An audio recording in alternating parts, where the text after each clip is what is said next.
बिगियान YouTube चेनेलाव बरायबाय top 7 आथोन बिगियान फैक्स भिडिअ लानानै फैदों। आसा खालामो भिडिअखौ जोबनायसिम नायलांगोन होनना।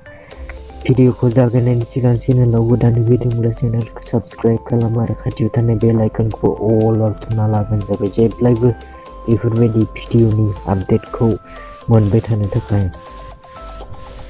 हिन्जावफोरा आथोन गेलेनो 16 बोसोर बैसोनिफ्राय लुबैदोंमोन। हिन्जावफोरा 50 निफ्राय 55 बोसोर बैसोसिम आथोन गेलेनो लुगैनाया थायो। हिन्जावफोरनि उथुमायाव दांब्ला पाप नांनो हागौ। अगियान हिन्जावा गावनि फिसायखौ माब्लाबा सनमान खालामा। बुरै हिन्जावजों आथोन गेलेब्ला बिनाव थानाय बेरामफोरा सन्देरनो हागौ। मासि बन्द जानायनि अखानायै सोरांसि समाव आथोन गेलेब्ला हिन्जावसा जोनोम जायो।